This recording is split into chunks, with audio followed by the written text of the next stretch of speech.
Okay, a very good afternoon to the session on quantum advantage. Where are we and what is needed? It's a great pleasure to be here today, and thank you for coming to this panel discussion. We have organized it in a way that we have 4 panelists. They will all give like a 9 to 10 minute presentation, and then we have like 40 minutes time for discussion. And you're very welcome to then go to the microphones here in the room to ask your questions, or you can right away also already during the presentations which are given, go to Swapcard, use Swapcard, and place your questions, which we then can later discuss. So let me introduce the speakers of the session, and I hope it works with the clicker. Yes, here we are. So my name is Heike Riel. I'm from the IBM Research Lab in Zurich. And it's a great pleasure to have the opportunity from ISC to organize the focus sessions on quantum. We have great panelists with different experts from HPC quantum applications, and also towards true applications in chemistry and other areas. So we have Thomas Lippert, from the Jülich Supercomputing Centre, Laura Scholz from the Leibniz Supercomputing Centre in Munich, Stefano Mensa from the STFC Hartree Centre in UK, and Sabrina Maniscalco from a startup company in Finland from Algorithmiq. So a very warm welcome to you, and thank you for joining us. Thank you. So, and not to lose time, I would like to ask actually Thomas Lippert right away to get started and give his point of view. Thank you, Thomas. Thank you so much, Heike. Yeah, good afternoon. I'm here to talk about our path to quantum advantage. This is a Jülich path, but not only, it's also the Goethe University path, because I'm representing both sides. So, when we define quantum supremacy, we do not mean quantum advantage. This is something different. I just want to make this difference here, because here we solve a particular problem when no state-of-the-art conventional computer is able to do so at all or in any reasonable amount of time. We had to do with this a little bit when there was this Google quantum advantage paper coming out.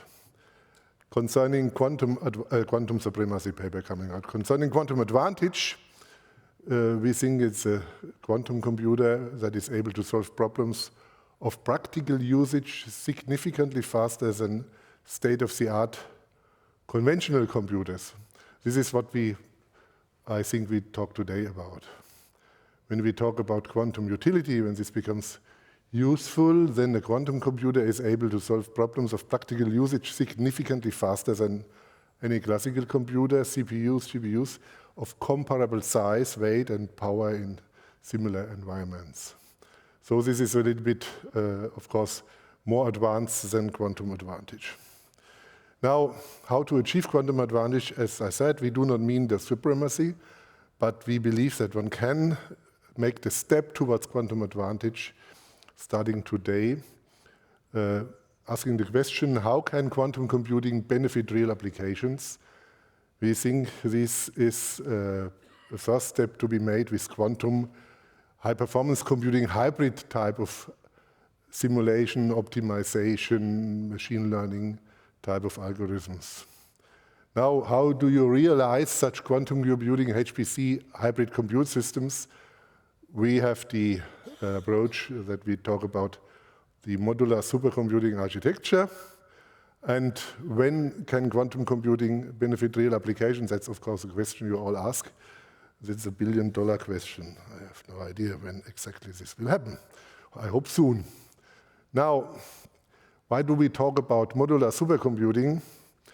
This is related to the question, can QPUs be integrated like GPUs? You all know a quantum process is, so to say, a unique thing you cannot split. Of course, in the parallel computing field, this is an art to split. For simple problems, you do just some domain decomposition. There are other methods to do that. So the parallelization is very important.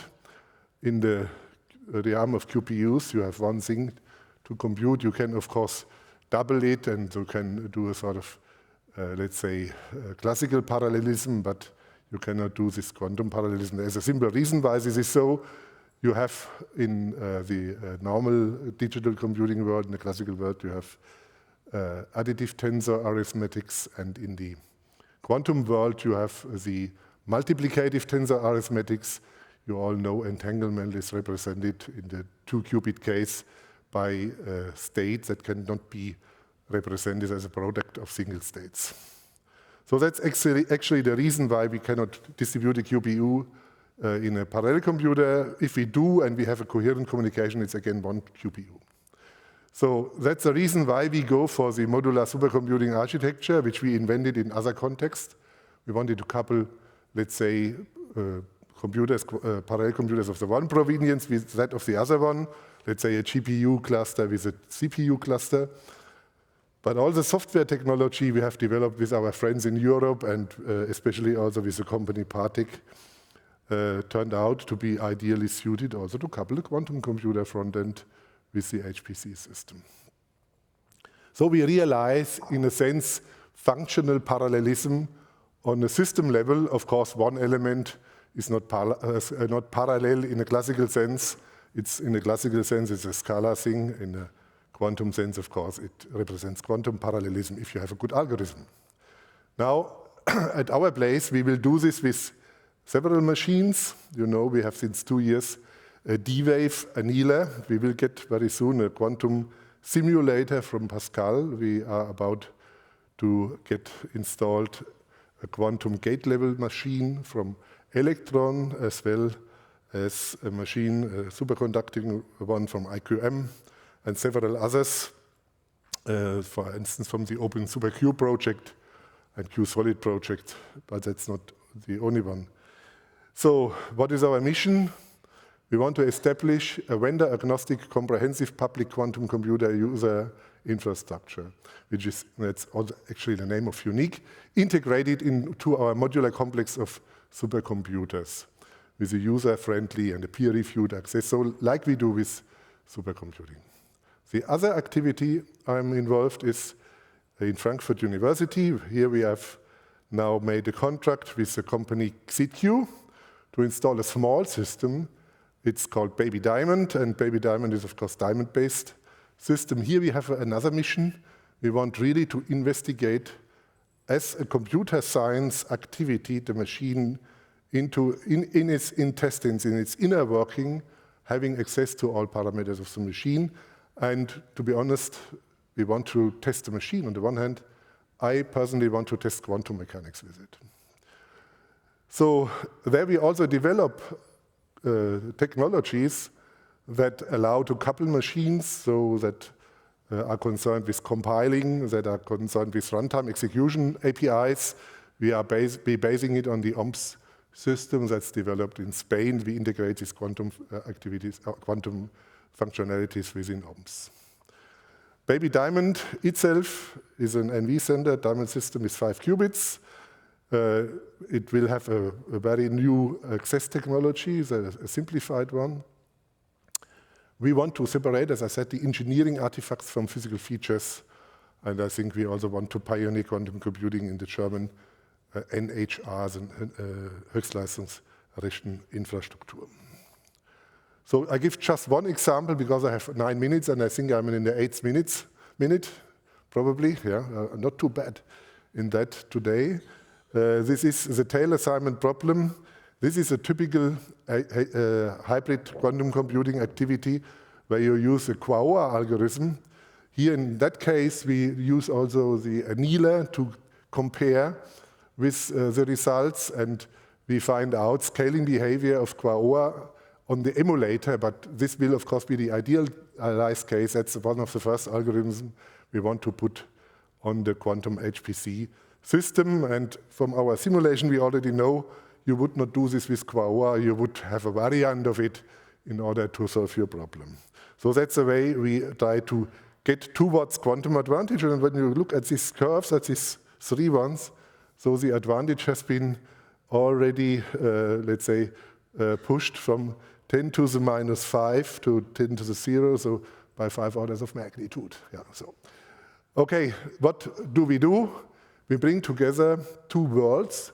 We bring the tensor arithmetic world together with the additive one, with the multiplicative one.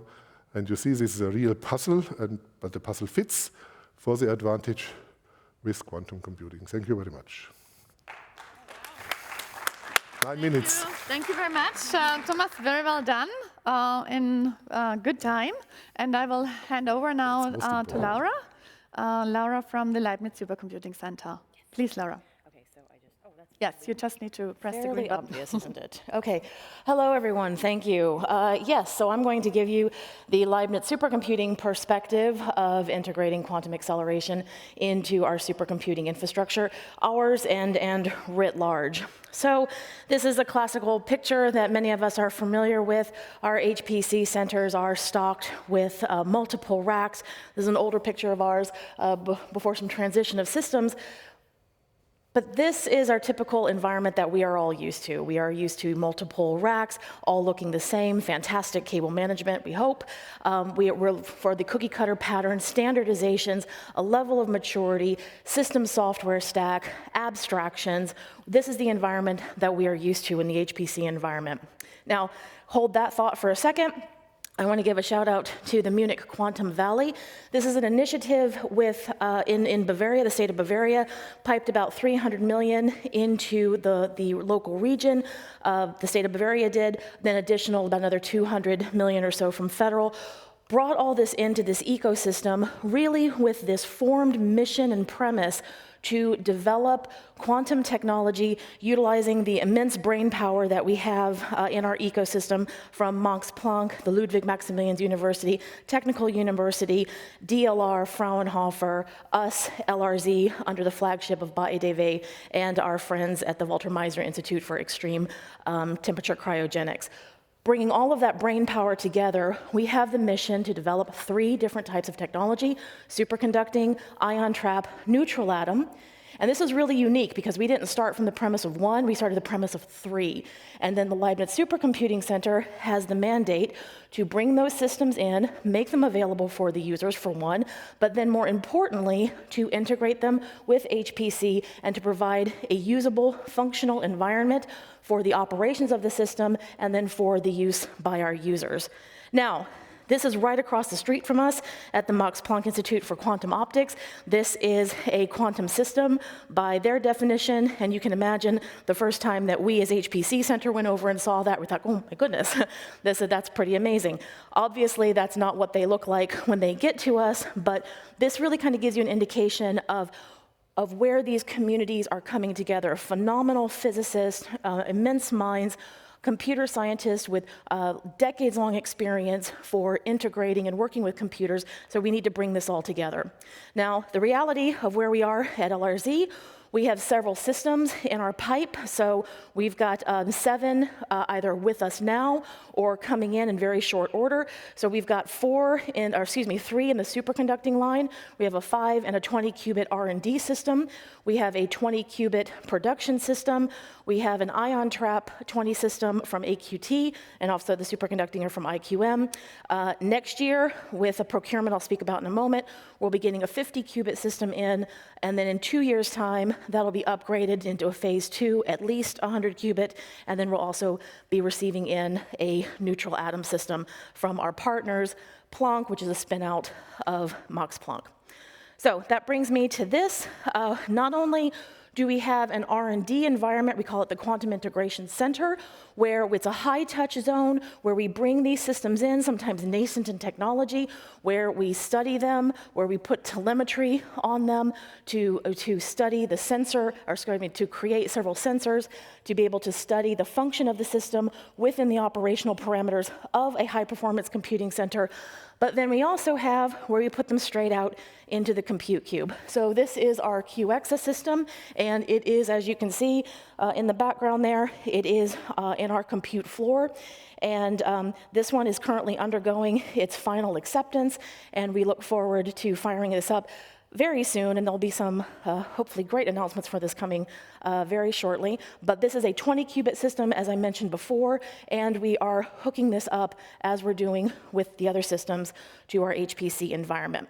So hardware is great. Hardware makes great, pretty pictures, but at the end of the day, none of this runs without software. So aside from our systems, our bread and butter really is our Munich quantum software stack. This is developed with LRZ. It's developed with the Technical University of Munich, with the Ludwig Maximilians University, all under this umbrella of the Munich Quantum Valley. And what we're doing is considering the traditional parts, the HPC part, that's more on the left-hand side, that's fairly familiar with that co-scheduling, co-resource management, all those components that we need to think of and that we do think of with things like disaggregated acceleration. But then when you get to the right side, we have to deal with the new physics environment, or the new quantum computing environment. So we have a quantum compiler that we are developing. We have a quantum interrepresentation moving between them. We've got a robust, customized, comprehensive toolkit with the things like the debuggers, the optimizers, all of those components that's built with our partners in the ecosystem. And then we have an interface, this QDMI we call the Quantum Backend Manager Interface, and this is what connects the systems individually into our whole framework. So that's the kind of the blue that I've been talking about, but we already have a level of abstraction happening, and what we do not talk, as Thomas Lippert, we talk about vendor agnostic, or what Thomas mentioned, vendor agnostic. We think about it as system inclusive as well, because we know that the particular physics, the particular computational biology, or excuse me, computational behavior of these systems, we can't ignore. There's no agnostic across it. We have to think about the specificity of the systems to a certain extent. And so with that, we have this layer of abstraction where we look at the back ends, how do we hook it in, the compiler passes that are specific to that system. We look at things like system selection. So basically all of these points, the scheduling policies, the programming abstractions, these are all the things that we have to think about the individual system. And then we also have the figures of merit, which again has the unique behaviors of the system put in there, regularly updated, from the compiler, so that we have this representation of the system with the compiler as it feeds into the quantum system. Now, this is really important, and this is part of the evolution. We've been working on this for 2 years, actively building this up, and we're already starting to see the fruits of our labor. So if I can go back, again, this is our QXA system that I mentioned, but in our Quantum Integration Center, we are already able to go from our HPC environment, so our HPC testbed that we have, using our Munich quantum software stack, we are able to go to an access node on our HPC system, the same hardware, and call to the quantum system. So we have that. It is on-prem, it is co-located, these systems, and it is an integrated, it is our integrated effort with our own software stack. So we are making great strides. I would like to call out also our partners within the European landscape, like CESCA, who's had quantum systems in an HPC center for a bit. Jülich has systems there. We have LumiQ and the system connections that they are doing specifically with the HPC hybridization. Poznan, our friends at PSNC, have a photonic system. So we're all moving ahead and we're all rapidly progressing, which makes this a lot of fun. So a couple of final points. The reason that our work in the Munich Quantum Valley is so important is because when we look at the European level, we have the Euro-HPC joint undertaking. We have these 6 quantum systems that are going to be placed in hosting centers European-wide, and we all different modalities, and we all have to integrate. So this story should sound very familiar. We have to think about this at the European level for how we're going to bring these systems together. We do not want multiple schedulers. We do not want multiple solutions that could then clash with one another. We want to try to find unity where it makes sense and be able to amplify the user experience and smooth the user experience European-wide for them. So I'm out of time now, but I wanted to mention that some of the challenges, because this was about challenges, and we can talk about this during the panel, there are many challenges here that we have to face, that we have to work on. We have multiple full-stack solutions from quantum companies. We have right now user-to-system solutions without abstraction layers. On these systems. We've got everything from, we have limited amount of systems, so we have to be able to figure out how to deal with multiple users. Emulators, something like the Evident Captiva we're looking at as this feed-in directly from simulator to production system. We want to couple quantum systems. We have many, many problems, and I won't even read through all of this because you might pick something and find your favorite. But we have many challenges ahead of us that we have in the course of the last 2 years because of the work that we've been doing very actively. We've identified these problems. We've developed or created smarter questions. We know a lot more than what we do, and we are moving forward. So thank you very much for your attention. I hope that was a nice overview, and I look forward to your questions. Thanks. Thank you very much, Laura. Really appreciate. And we will continue with Stefano from STFC Hartree. Thank you very much. Well, thank you very much for having me here today. It's a great pleasure to be here. And so my talk today is going to focus on benchmarks and their road towards quantum advantage, right? So I would like to start by telling you a little bit a nice story from this pretty slide. And the idea is that the road towards quantum advantage is a road that is paved in gold, right? So you have government and you have private investors that are investing billions of dollars globally into quantum computing. So this is great because this means business, right? It means that quantum advantage is something that we are really keen in find as soon as possible, and there is definitely value into it. Now, the problem is each different government has a different investment strategy. So there are people deciding to invest over multiple technologies. Some people are investing on a single one. But fundamentally, there is no real winner in the quantum computing race, right? So are we sure that we are actually investing in the right place?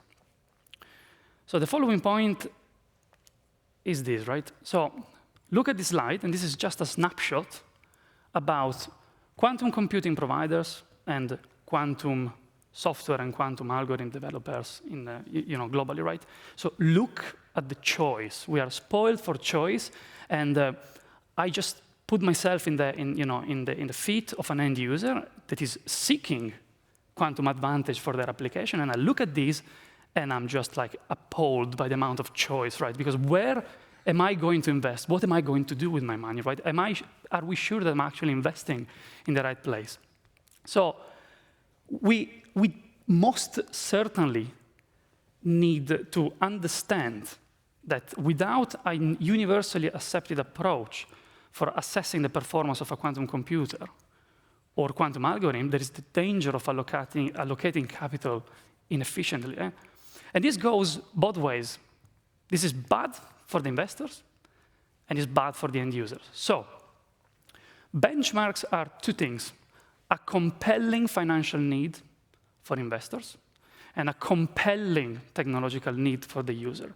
So financial need for investors because investors need to understand the technology in order to make an informed decision, right? So someone in my team actually gave me this sentence: disentangle the hype from the fundamental value of the technology, right? I think it fits quite nicely in the conversation because you need to understand what you're actually going to put your money. You need to understand what you're betting on, right? And if you understand the engineering challenges of the technology, then you are fully aware that what you are investing on, it might not work, but you're minimizing the risk. And then for the end user, assessing the maturity of the technology is an absolute must to get a guidance on which application is actually going to give me some advantage. So benchmarks are drivers innovation, right? But what is it that we are looking for benchmarks? What is it that a benchmark should be telling me in order to be useful, right? And the key is simplicity. Benchmarks have to be really, really simple, and they need to minimize the level of details, right?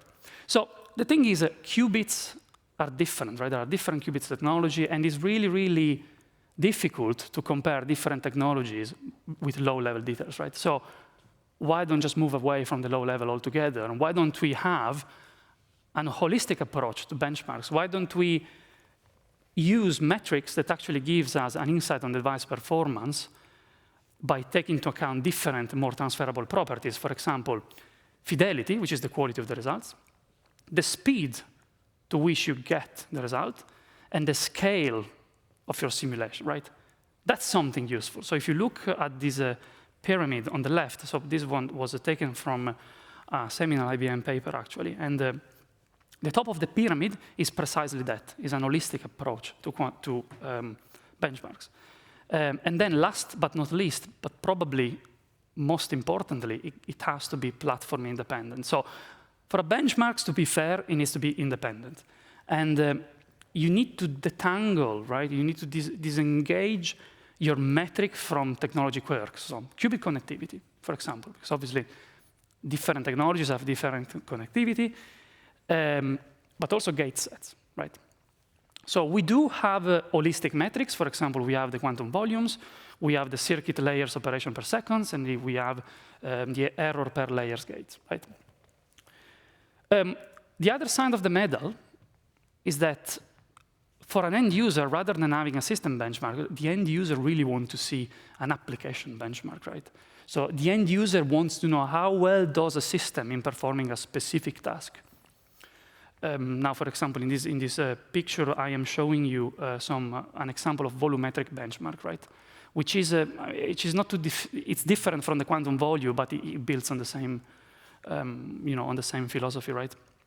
And the idea is to provide end users with performance on a real world use case, right?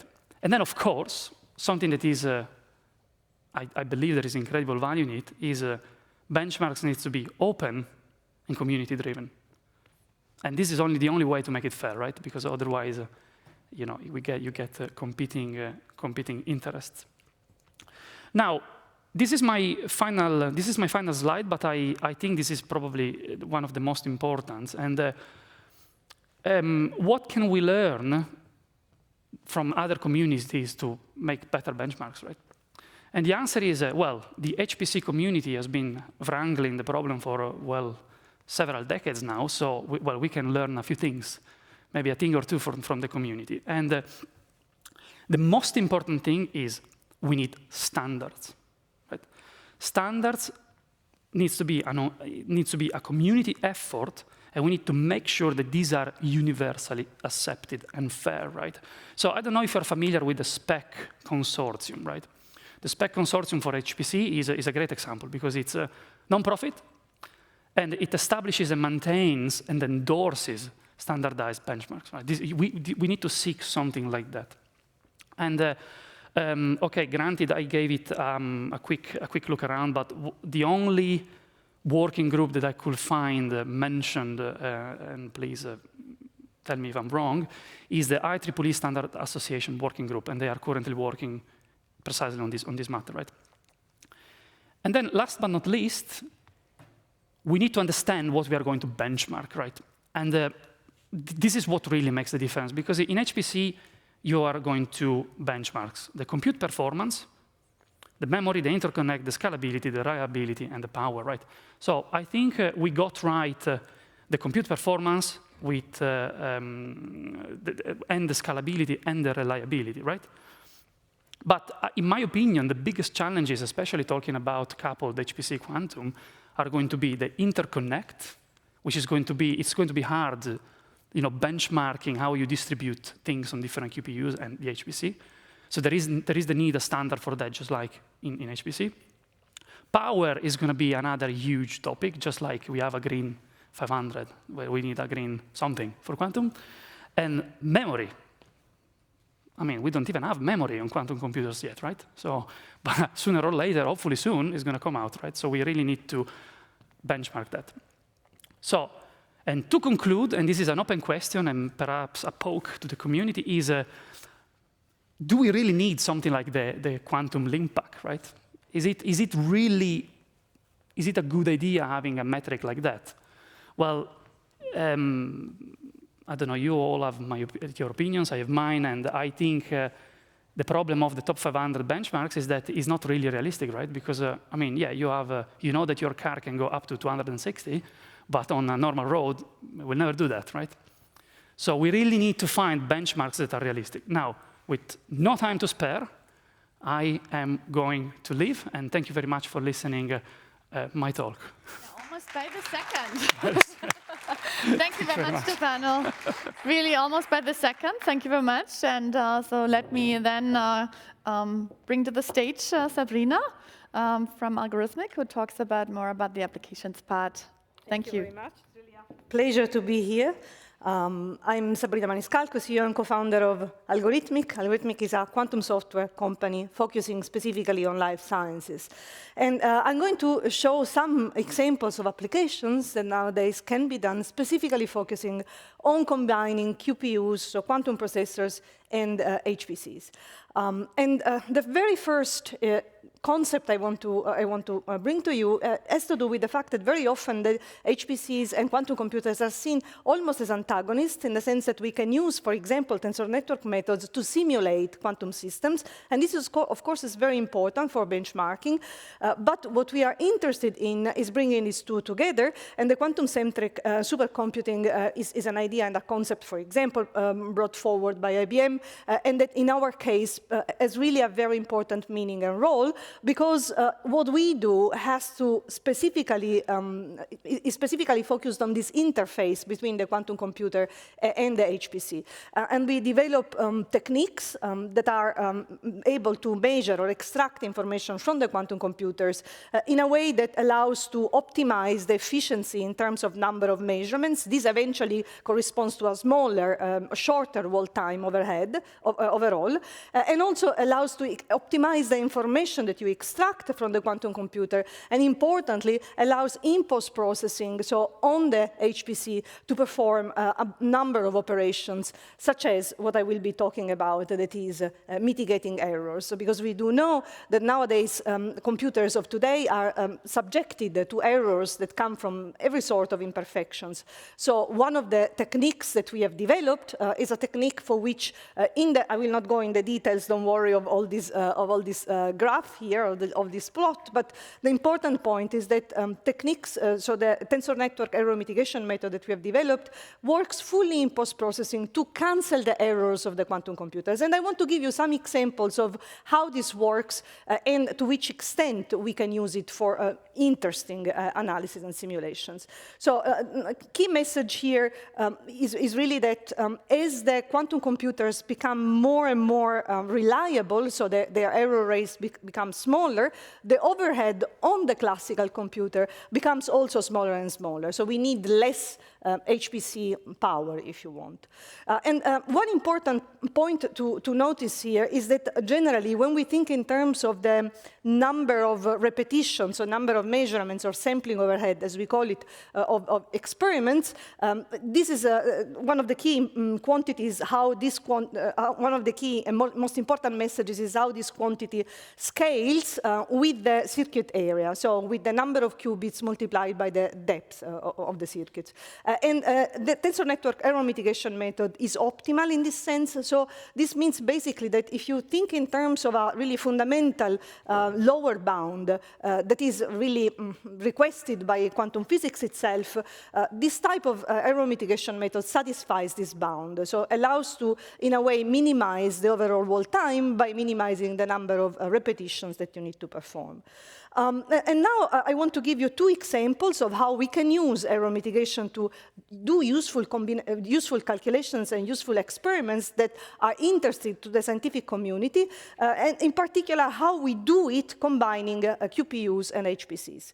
So the very first example I will discuss is an example in which we study, it's in the framework of condensed matter theory,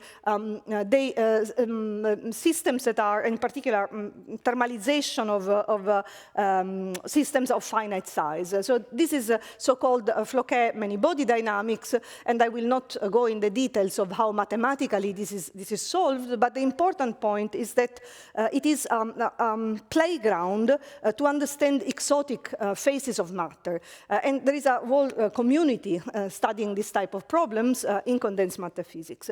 So why do we choose this type of problems? Because depending on the values of the parameters, we can move from what is classically simulable, so what can be simulated by classical computers, to what becomes harder and harder to simulate on quantum devices.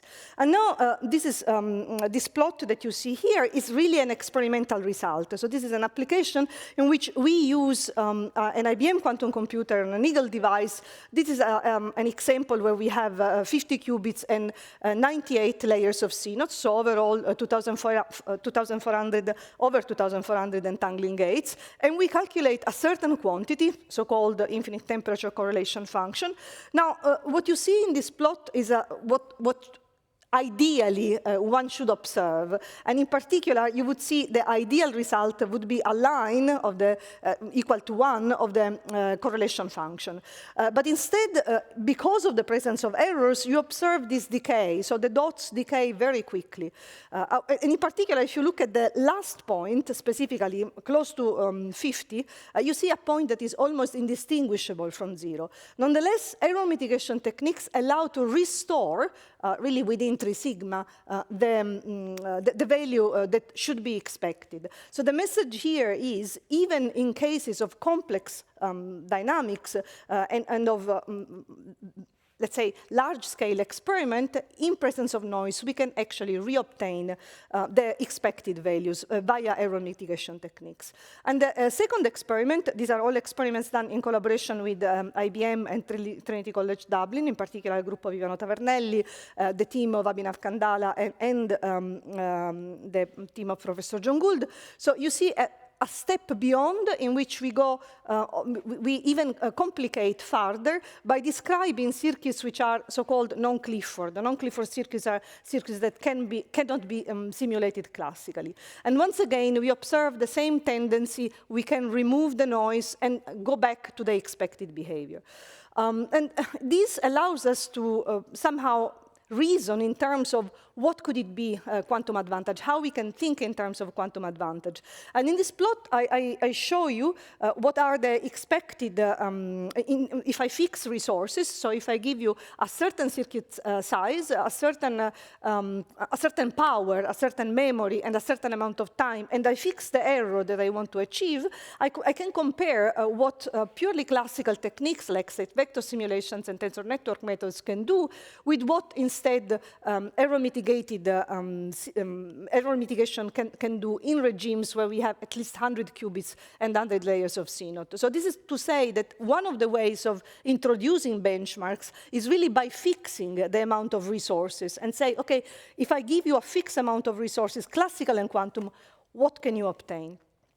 And I will conclude with the last example. This is an example, again, in which we have a collaboration with IBM Zurich and also with Cleveland Clinic. It's one of the largest private clinics in the United States. And here we study a problem that was given to us by our end users, so bioengineers and clinicians at Cleveland Clinic. And this has to do with photodynamic therapy. And one of the molecules that are studied in photodynamic therapy is called BodyPi.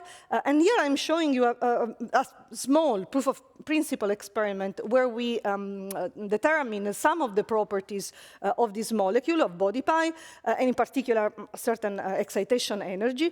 And I will be very brief on this, but the message is the following. If you compare the exact result, this is the green line, with what HPC can do, which is the blue line, you see that already HPC can do relatively well. So certainly this is not an example by all means in which you have any quantum advantage. If you use the QPU alone, you will obtain that you don't do a great job, just because there are so many errors. But the combination of QPUs and HPC, they are actually able to obtain a very good result with respect to experiment, importantly, with less overhead on the HPC. So the quantum computer is actually doing something to reduce the amount of effort on the high-performance computer. So these are just few examples, and I think I'm running out of time, and I think that we are really reaching a level and a moment in which we are transitioning towards an era where HPC and quantum computers will work together for quantum utility and quantum advantage. So it's very exciting to work in this moment of time. Thank you very much. Thank you very much, Sabrina. This was wonderful. And so we are now having time for further discussions. And I would like to encourage you also to think about questions. You can go to the back and indicate, but also use the swap card where I will see your questions here in front of me. And I really appreciate your point of view on the different insights from the integration point, from also the application point, and I think the benchmarking. And I wanted to ask Thomas a bit at the beginning to see this integration is really something where we heard a lot, where there is increasing concepts, more complexity. Laura, you also have shown a very nice and well thought through concept of it. And I wonder, because it's a complicated task, where do you see the focus? What is the most important piece which needs to be focused on in the next year, next couple of years, in order to make it successful? Because you showed, Laura, there are many different quantum computers which are coming up. And what's really the key point in order to make it successful? Perhaps, Thomas, you can start, and then Laura can add.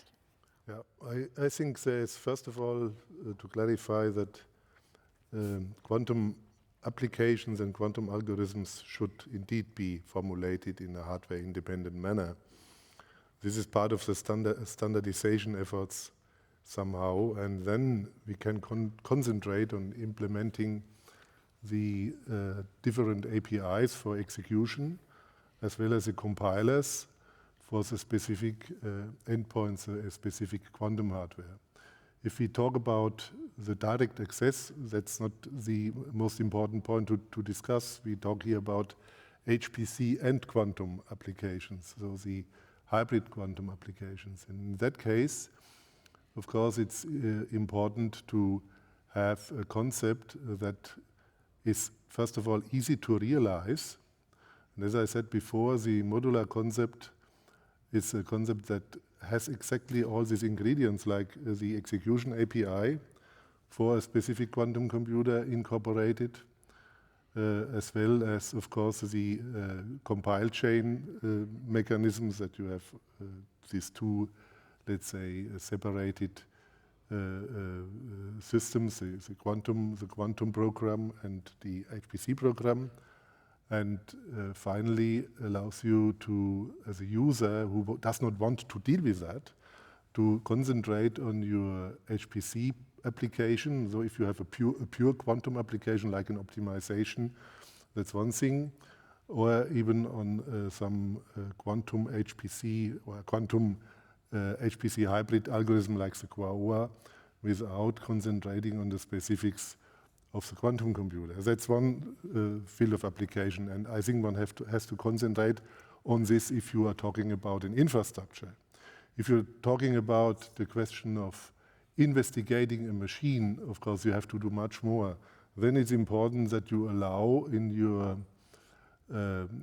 API, in your set of parameters that you have formulated in a library, to go deep down into the machine and to investigate the machine as it is. And this is the other field where the specialists who want to tune the machine, who want to understand the machine deeply, are involved. So these are two different lines, in my opinion, that we have to that we have to address and to have to provide to the different, let's say, fields of application of the machine. And Lara, yeah, also Martin Schulz has also shown before in the presentation a very comprehensive picture of the Munich quantum software stack, and also here, where do you see the biggest challenge? And also in terms of what Stefano said before, where do you invest to be most successful? Right, great question.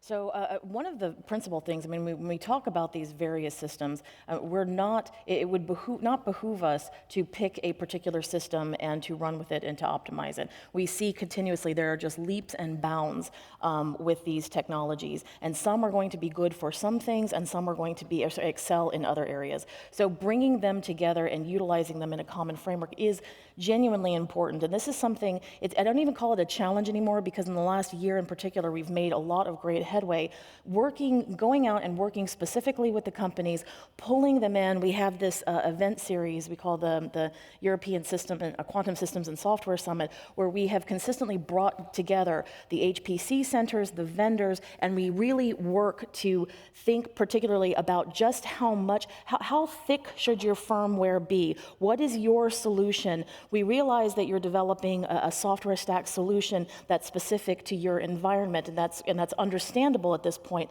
But if we're going to integrate this in, we need you to reduce down to what is really, really needed to be able to come to us to adapt these environments to hook in together. And it really comes down, I mean, frankly, it kind of comes down to a benefit for those vendors as well, because as an HPC center, I'm not going to be interested in maintaining entire software stacks and entire lines to access various systems. And then also, if you want to integrate into an HPC environment, but you're doing it different ways, this just isn't going to work. So this is an opportunity for us to come together, and I would have called this a challenge like a year ago, but I see so many companies now coming to us, wanting to be part of this conversation, wanting to figure out what's absolutely needed. So that part, I think, in terms of the investment, we want to make sure that those companies are connected in to this environment. There's standards that start forming, and then also on the application middleware side of things. So when you've got quantum chemistry applications for the users, right now it's from the user to pretty much the device with some sort of bespoke compiler environment, but fairly still close to the metal. Their levels of abstractions are missing. So we also want to reach out to those application middleware companies, those ISVs, work with them to understand where they need to let go of some things, work with a system, standardize this out, and then with this we can really build up this very solid, united ecosystem. And I think that would make it would make the quantum integration into all of this a lot smoother and a lot powerful and a lot faster than maybe we've done in the past. Okay, thank you. I think this was a bit the perspective of the HPC community. Right now I want to hand over to Sabrina and ask from the application, from the user point of view, right? Where do you see the biggest importance from what you need for your application, and whether this is currently developed, whether you see this reflected in what is presented, or what you miss? Yes, of course. I think that nowadays it's becoming more and more evident that along the route towards a fault-tolerant quantum computer, the interplay between quantum computers and QPUs and HPC will become crucial. So how smoothly and how seamlessly we are going to move forwards in this integration, I think is a key. It's a key point. In general, personally, I think that there are still big challenges. Many of them are really related to latency, technical challenges, really latency. They are related also to whether one wants to use the quantum computer on the cloud rather than on-premise. So there are, I think, a number of practical issues that will need to be solved. But on the other hand, what excites us most is the algorithmic side. So which type of algorithms, which are hybrid, will be developed and need to be developed in order to somehow align the needs of end users with the capabilities of today's and tomorrow's quantum computers. So for me, the most exciting part, of course, there are many technical issues, but the most exciting part is working working with end users in order to develop new applications and use cases that exploits the best of these two paradigms of computing. And Stefano, you're also in the middle, right? Well, yeah, yeah. No, I fully agree with you, right? So, and it's really important to understand what the hardware itself can effectively deliver. So we need to learn to work with what we have, and we need to make the most of the two worlds. And of course, the algorithmic side is fundamental, right? Because if you want to work efficiently with what you have, you will have to necessarily change the algorithms, right? Because most of the algorithms we have are, projected, or they have fault tolerant in mind, right? And that's not simply the case. So we need to adapt what we have, and that's my view. Yeah. So coming, Sabrina, I would like to continue a bit because we have heard, like in the presentation by Thomas, a definition of quantum advantage. So what would be your definition of quantum advantage? Well, I would say that I do agree with the previous definition that have been presented. So I think that we will reach quantum advantage when in the moment in which we will be able for a useful application, for example, it could be in chemistry, but for me useful can be also scientifically useful, okay? So it can be also for research community. We've been developing software for universities and for researchers since many years. It's a product. So I think that also that one will be an important application. And the moment in which we will be able to do so with a quantum computer in a way that beats really classical codes, then we will have a quantum advantage in a useful, for a useful problem. Personally, I think most likely this will come first perhaps from the condensed matter and examples like those that I was presenting. And then maybe chemistry. Generally, we work on electronic structure problems.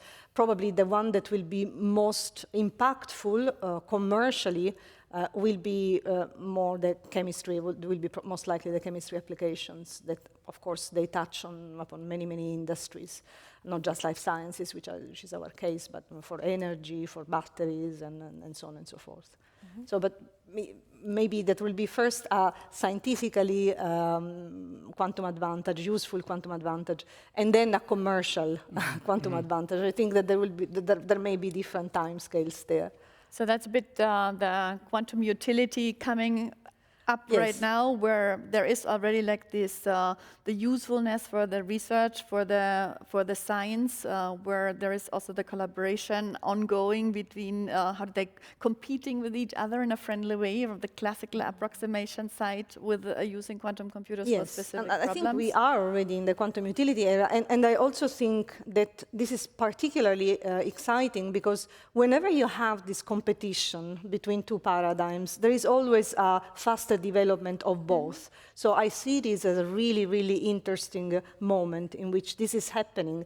And researchers can use either quantum computers or HPC and tensor network methods to really study useful systems. And then meanwhile, obviously, we will progress and learn more, not only on them individually, but also on how they can be integrated.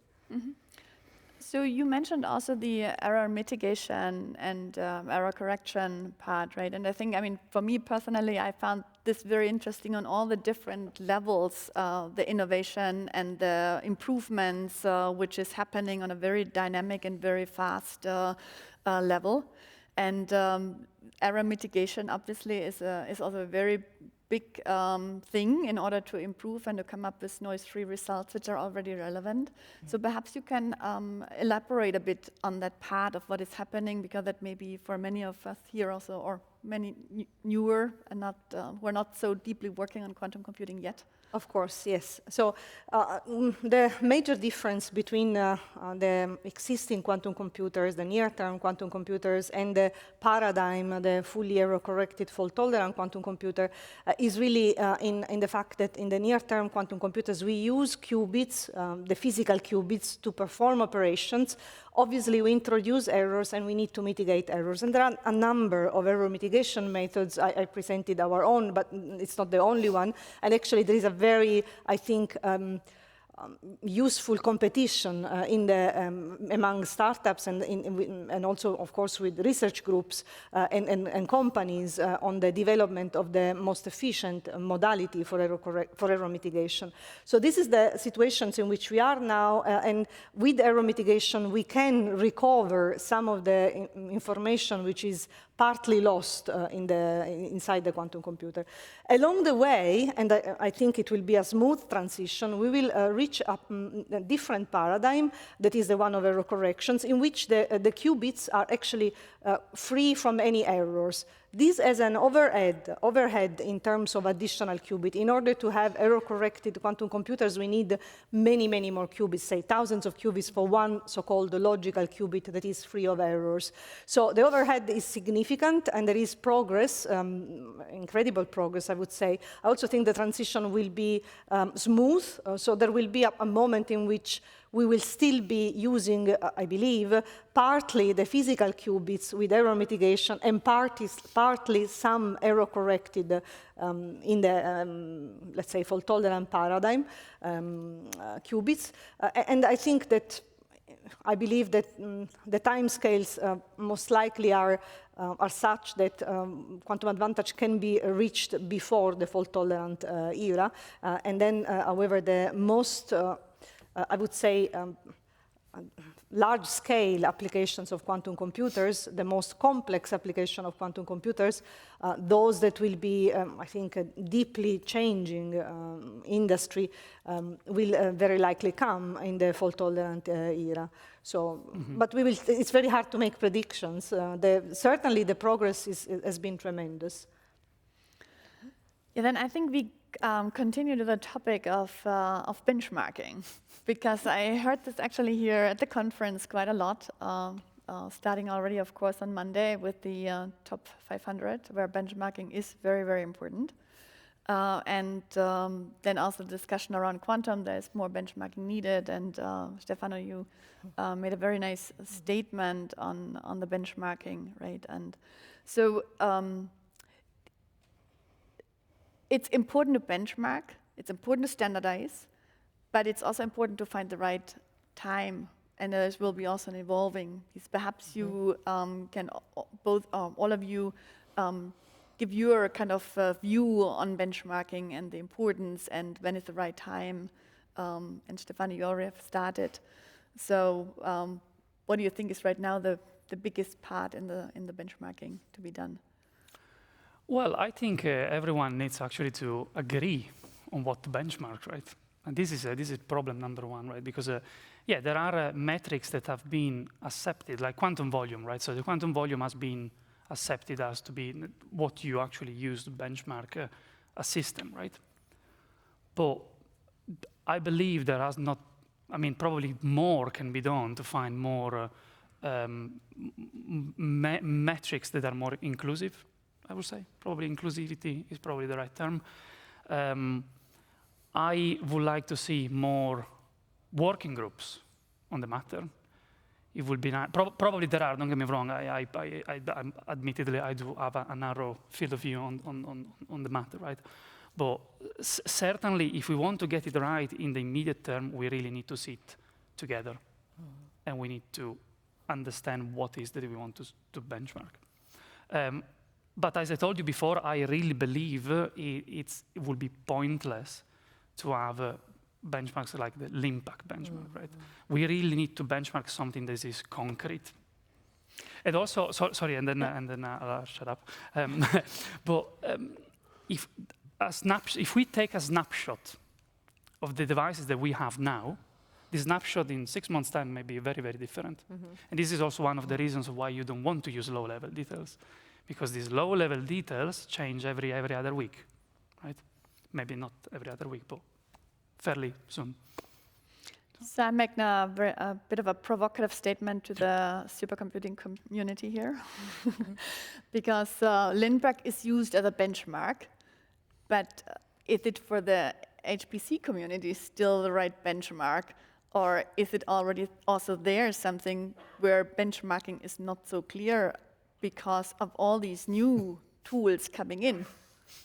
Yeah. So Laura, Perhaps you could start here, and then Thomas. Yeah, so I want to anchor that in quantum and then move forward. So I mean, right now, I mean, the question that you asked before about is it the right time? And I think that that's a really great question. And in some cases, yes, in some cases, no. The Germans have the best word, Jein, for Ja, Nein. On one hand, we do have to think about benchmarks, and we do have to think about some standards. We do have to think about something that we can weigh and compare against, honestly, straight up for the reason that we're doing things like procurements already, and we have to have some sort of way to evaluate. That's the real nuts and bolts way. On the other side, too, we don't want to hamper technology by putting in benchmarks that maybe some technologies at this point are not, able to reach at a certain threshold that does not, in this evolutionary phase, we need to give some growth space for them to evolve. So, I mean, that's one thing that we want to think about. I mean, yeah, I have to say, the one thing that I'm really hoping for the quantum suite of benchmarks is that it really is a suite, that we do not have one benchmark to rule them all. I think that with the different types of technologies, I'm just not sure, I'm convinced me otherwise, I'm not sure that that's going to be applicable or useful. We need to develop a suite based on certain characteristics, certain weighting. That is what I would like to see also included to the impact of science, as you mentioned. I like that point. So kind of the functional, the stability, the performance, and then really the applicability to the application. And then kind of bringing it back to the HPC side, that idea in HPC space as well, especially as we have other, as we're moving more towards heterogeneous compute, as we're other applications. I think this is going to have to be a suite somehow to fairly represent, or to get at least of a flavor of the performance with various different systems to kind of gauge where they fall and where they don't. Yeah, because in the end, I mean, that's what we started to think also very early about, is how can you compare in a fair manner all the different systems? Right. But also, how do you measure for the user most important parameter? Because that also actually drives your own investment, that you achieve the best performance for the user in the end. Stefano? So I think something that is very, very important, right? Given the diversity of the hardware, it's very important to understand what each family of devices is good for. Because I think it's disingenuous thinking that a single architecture can tackle every problem, right? I don't think that will be the case, or it might be in so many years, right? So right now, we really need to understand, okay, superconducting qubits are good for this, trapped ions are good for that, and so forth. Then once we all agree on these, then I think that will be already a really good starting point. So benchmarks should not drag down technologies. Right. Yeah. Benchmarks should lift up the technology, right? So it's not about, look, poor, or this is great. No, that's not the point, right? It's to understand what it's useful for. So. Thomas? I may have another opinion on all of this, because there was never an HPC system in the last 10 years that we have procured that was based on the Lippert benchmark. So we have for the Jupyter system, the benchmarks that we have in is about 25 different benchmarks. And there are low-level benchmarks and there are high-level benchmarks. And of course, each center has a specific portfolio and a specific ambition with the machine. So every procured system has to have in its benchmark suite the flexibility to reflect those ambitions and those requirements. So this is just to give a clear case on the benchmark of an HPC system. Sorry to say, it never is the Lippert benchmark primarily to choose a system. Finally, it's the Lippert benchmark to show the energy efficiency in one number, and to show finally also that it works. Yeah? And if you have the additional, let's say, advantage that you can make a ranking and have your fun with it, it's fine. Yeah?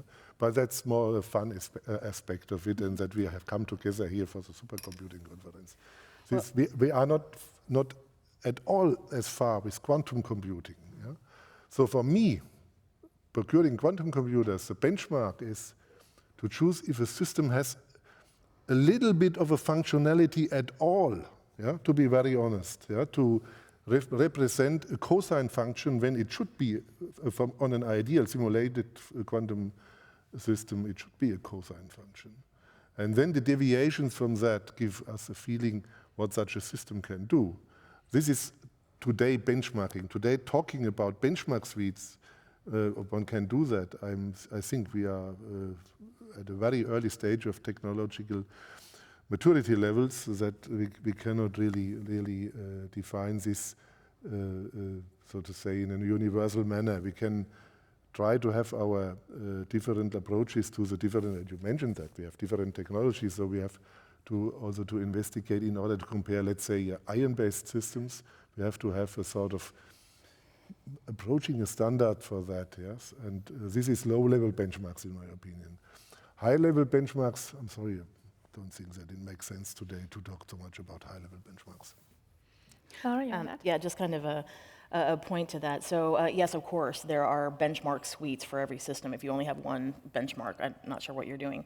But the premise is, and I think we do have the opportunity. So yes, LINPACK is wonderful and it did serve purpose early on. But now, you know, it is what shows up in the press releases. You know, we have other benchmarks that are showing up now, but this is what we show up. This is what gets funding. This is what competes countries against each other. So I think that when we do this for quantum, we need to be cognizant of that, and we need to maybe think about, as we're moving forward, how can we do this a little bit better, especially with the specificity of those systems, and how we can build a suite that really brings the utilization, the stability of the system, the functional components, kind of how do we attack that?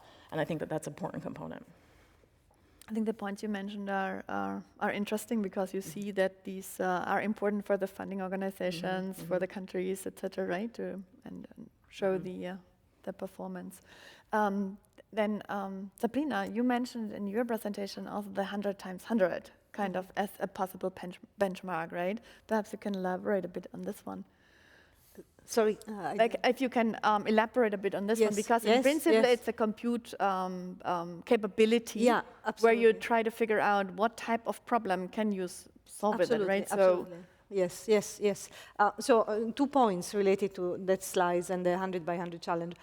So generally, we do know that the number of qubits per se is not sufficient to tell, to talk about the complexity of a problem. But we do know that there exist classical techniques like state vector simulations or tensor network methods that are able to simulate up to, say, 40, 50 qubits. So clearly, we need to go beyond in order to start working with problems which are complex enough. So the 100 qubits and 100 layer identifies a region in which we will start to see utility. And we are already able to perform experiments and simulations and generally to run circuits on this 100 by 100. So this is something which has been is becoming increasingly easy to use and to reach. Of course, importantly, it requires error mitigation methods in many cases and different types of error mitigation in order to have results that are sufficiently reliable. Now, another point related to the 100 by 100 challenge, which is for me also relevant, is that in general, in order to compare also quantum versus classical or hybrid techniques, it is useful to fix the resources that are needed. So to say, if I have a certain amount of memory on an HPC in one day, and I have a device with a certain average error rate, and I have, so I fix basically all the resources that I can identify, and I say I want to determine a certain property with a certain error, with a certain level of confidence, then I just can, within this constraint, compare different paradigms. I can see how I can do within these limits with tensor network methods, or I can see how I can do with hybrid tensor network and QPM methods, and I can see which one actually allows to push towards the larger number of qubits and circuit depth. So how much can I increase the complexity at fixed amount of resources, and which is the winning technique, if you understand what I mean. So I also think somehow that benchmarking is important, but it may be difficult to do it now when we have many platforms. Obviously, it's clear that software has to be vendor agnostic, hardware agnostic. Actually, I know very few examples of software quantum algorithms which are hardware specific. I think the majority of quantum algorithms are hardware agnostic and vendor agnostic. This is an important point. Benchmarking might be early, but it is important to start preparing for this, obviously.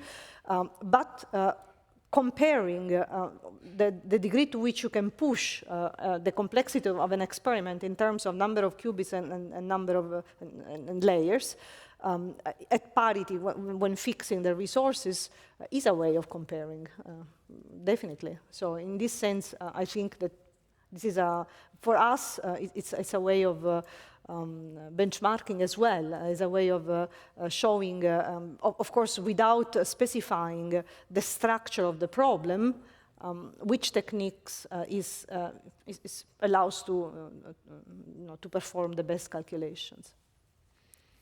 Thank you very much. I got a question which I would like to ask the panel, and the question is, may it be that the differences in error is due to an intrinsic feature of quantum mechanics, which is not yet explainable by our current understanding? And if so, is it even mature enough to allow us to think of real integration of quantum computers in the classical realm as fully hybrid, partially quantum, partially classical workflow? So, please. Sabrina, do you want to start? I was just asking. Okay. Unfortunately, I cannot hear well from here. I'm really sorry, but did anyone understand? yes. Yes, to paraphrase, right? Is it are the technological disadvantages that we having now due to an unknown property of quantum mechanics? Okay, I see. I don't know. It's hard to say, right? I don't know. I guess universities should give an answer to this question, right? But it might be. Or I would say yes, thank you. Now I understand the question. I would say that currently we don't see any roadblock. Currently we see progress. We see that we are moving towards better and better capabilities. So we have not reached at this point a level in which we can say, no, nature does not allow us to do this because fundamentally there is this limit. So it could happen, but this is not, there are no signals at this point that this is happening now. Thomas, do you want to add? Yeah, it was not clear to me if you address quantum mechanics on a theoretical level or if you address the technology, so the nature. If you address it on a technological level, it's a theory that is consistent. I doubt that it is easy to find inconsistencies in this theory today, even if you talk about, let's say, renormalization or other things. But if you go to the question, if we describe nature in all its aspects correctly with quantum mechanics, many people believe that, but there is no proof for this.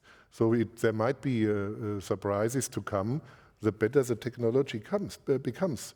And I would not, let's say, be absolutely sure to say then our quantum computer will in all aspects exactly behave if we understand the engineering difficulties like quantum mechanics describes. That's just something we have to try out again and again.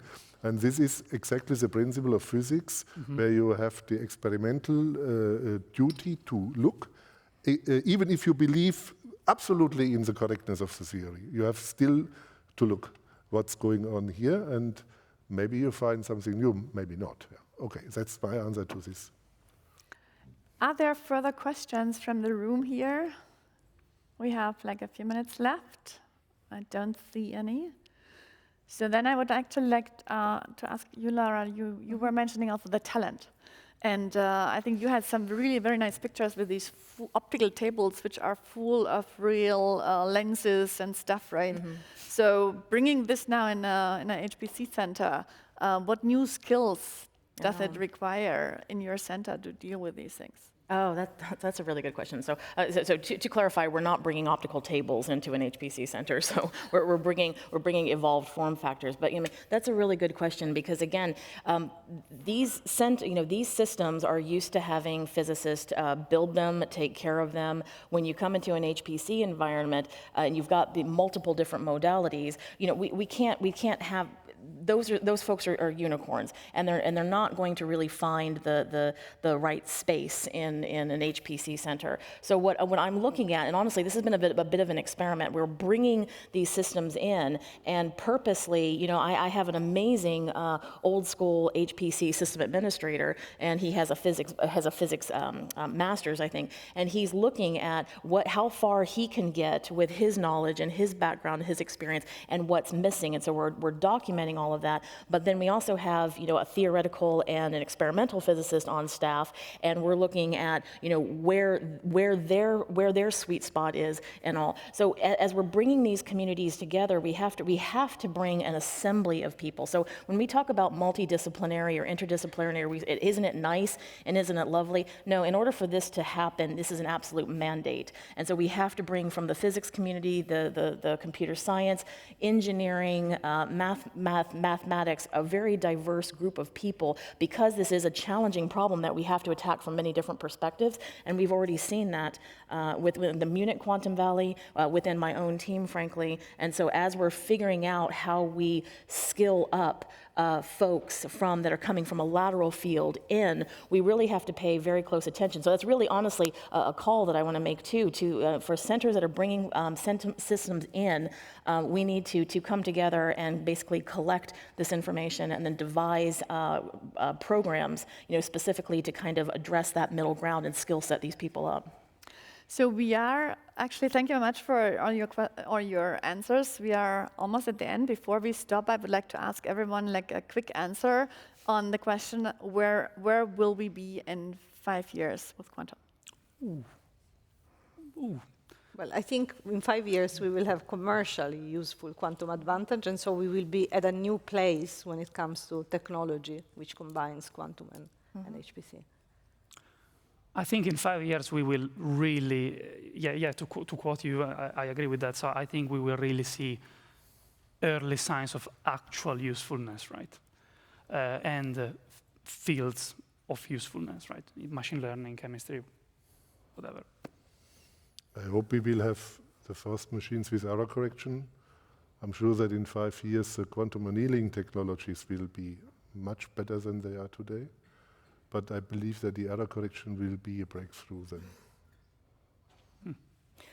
I hope, honestly, that we see our first procurements that are for supercomputers with quantum accelerating to it, and that there has been enough evolution and integration and genuinely thinking about how these work together in a realistic way, and that we work towards tighter coupling of these systems and make sure that it actually shows up in our procurements, and with that helps drive the inclusion of quantum into our HPC centers and into our supercomputing environment. So thank you very much for all the interesting questions, your points of view, and the discussion. And I really thank you all for coming and being here and listening to the session. Thank you very much.